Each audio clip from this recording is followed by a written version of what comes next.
Hello student, I am your Kapil sir and I welcome you in the commerce stream.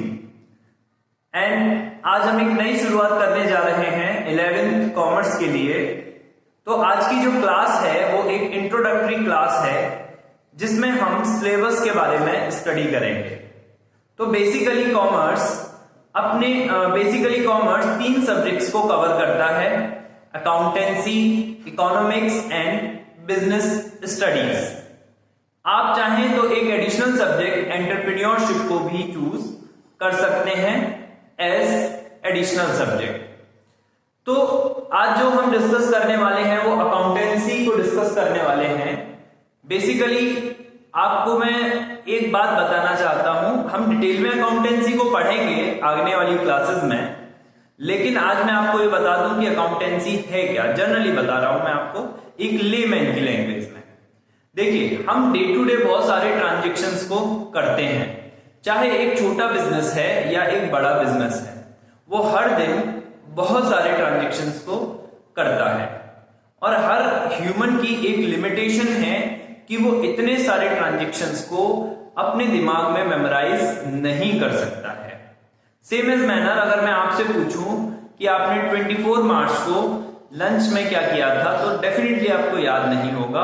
या अगर मैं आपसे पूछूं कि आपने अपने लास्ट बर्थडे पर या अपने 12th बर्थडे पर कितना खर्चा किया तो डेफिनेटली आपको याद नहीं होगा। तो इसी तरीके से बिजनेसमैन जो कि हर रोज इतने सारे ट्रांजैक्शंस करता है, क्या ये उसकी कैपेसिटी में है कि वो सभी चीजों को याद रखे? डेफिनेटली नहीं। तो उसे क्या करना है, उनको लिख लेना है ताकि वो फ्यूचर में उसे यूज कर सके, अपने बिजनेस की फाइनेंशियल पोजीशन को जान सके, अपने बिजनेस के फाइनेंशियल परफॉर्मेंस को जान सके। इन सब के लिए उसको कुछ रिकॉर्ड्स मेंटेन करने पड़ते हैं। ठीक है, इन रिकॉर्ड्स को वो एनालाइज भी करता है, रिकॉर्ड भी करता है। तो डिफरेंट फॉर्म्स में एक साइंटिफिक तरीके से इन सभी ट्रांजैक्शंस को वो रिकॉर्ड करता है। तो इसी साइंटिफिक अप्रोच को हम पढ़ेंगे अकाउंटेंसी के अंडर में। तो बेसिकली ये डेफिनेशन नहीं थी अकाउंटेंसी की, ये जस्ट एक हिंट था आपके लिए एक लेमैन की लैंग्वेज में। तो हम अकाउंटेंसी के अकॉर्डिंग 100 मार्क्स को कवर करेंगे, यानी कि अकाउंटेंसी का जो वेटेज है वो 100 मार्क्स का है। इन 100 मार्क्स को हम डिवाइड करते हैं दो पार्ट में, theory and project work. Theory 80 marks का वेटेज रखती है एंड प्रोजेक्ट वर्क 20 मार्क्स का वेटेज रखता है।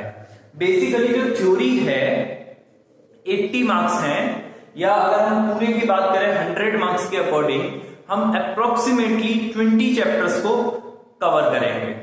तो जो 80 मार्क्स का थ्योरेटिकल पोर्शन है वो दो यूनिट्स में डिवाइड है, दो पार्ट्स में डिवाइड है, part A and part B. Part A के अंदर हम दो यूनिट्स की स्टडी करेंगे। यूनिट 1 है थ्योरेटिकल फ्रेमवर्क। थ्योरेटिकल फ्रेमवर्क में हम अकाउंटिंग की बेसिक थ्योरी को पढ़ेंगे, जैसे what is accounting and accountancy, types of accounting and accounting principles, accounting standards, okay, and basis of accounting.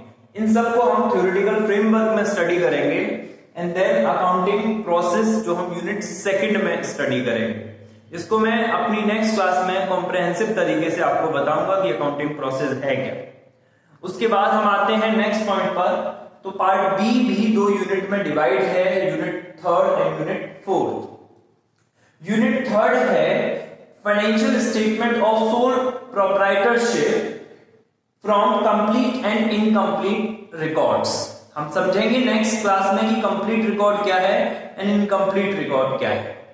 And 4th unit है बेसिकली कंप्यूटर इन अकाउंटिंग। तो इस तरह से आपका जो टोटल अकाउंटेंसी का सिलेबस है वो इन 4 यूनिट्स में डिवाइड है।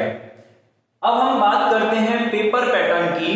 तो पेपर पैटर्न कुछ इस तरह से रहेगा, जिसमें 20 मार्क्स आपके MCQ and objective type question से कवर होंगे, जिसमें 20 क्वेश्चंस होंगे 1 मार्क्स के MCQ and objective type questions, and 2 questions short रहेंगे 3 मार्क्स के, 5 क्वेश्चन शॉर्ट रहेंगे 4 मार्क्स के एंड 3 क्वेश्चंस 6 मार्क्स के रहेंगे, और जिसमें एट लास्ट 2 क्वेश्चंस कॉम्प्रिहेंसिव रहेंगे 8 मार्क्स के, जिनसे आपके 16 मार्क्स कवर होंगे। तो इस तरह से आपके पूरे 80 मार्क्स कवर होंगे और आपको 32 क्वेश्चंस अटेम्प्ट करने होंगे अकाउंटेंसी में। यानी कि अकाउंटेंसी का जो क्वेश्चन पेपर है उसमें आपको ओवरऑल 32 क्वेश्चंस अटेम्प्ट करने होंगे। तो इस तरह से हमने केवल आज की क्लास में अकाउंटेंसी का सिलेबस स्टडी किया, और अपनी नेक्स्ट क्लास में मैं आपको इकोनॉमिक्स एंड उससे नेक्स्ट क्लास में बीएसटी बिजनेस स्टडीज का सिलेबस डिस्कस कराऊंगा। Okay student, thanks for watching.